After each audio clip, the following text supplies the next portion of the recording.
Siamo qui con Mister Bracali, dunque partita combattutissima in bilico fino a 3 minuti dalla fine circa, una prestazione che non rispecchia la distanza di classifica. Come hai visto i tuoi questa sera? Ma sì, niente, la partita è stata una partita bella, tosta, e quello che avevo chiesto ai ragazzi è di fare una partita da categoria, insomma, la categoria nella quale giocano. Sono contento, i ragazzi è 2 settimane che si allenano bene e stanno iniziando a fare delle cose discrete. Oggi siamo stati in partita fino alla fine, siamo stati un po' sfortunati, qualche palo, un paio di pali mi sembra, delle diverse occasioni sbagliate, soprattutto nel secondo tempo siamo arrivati alla conclusione diverse volte.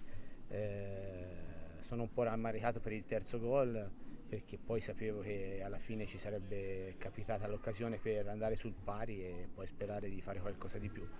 Ma ai ragazzi ho fatto complimenti e gli ho detto che se continueranno a fare queste prestazioni i punti verranno e devono stare tranquilli e lavorare come stanno facendo fino ad oggi.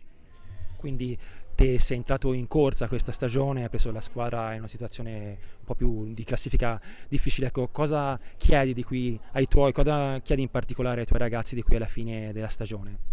Ma io gli chiedo quello che ho chiesto in questa partita, ho chiesto di fare una partita attenta, di non regalare palle agli avversari, di stare in partita dall'inizio alla fine, di fare una partita tosta, maschia, senza falli, senza quello che richiede la categoria.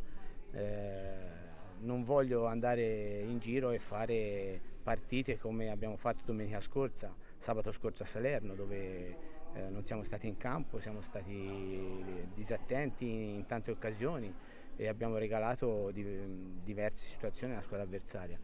Oggi mi sono piaciuti e devo fare complimenti comunque anche alla Pumas che eh, è una bella squadra, tutti giovani, ci hanno messo in difficoltà, soprattutto nel primo tempo non ci hanno fatto ripartire tante volte, nel secondo tempo ci siamo un po' liberati dall'ansia che la classifica ci mette un pochino sulla testa, però ripeto, sono fiducioso, i ragazzi vedo in allenamento che stanno rispondendo bene a quello che gli chiedo, insomma.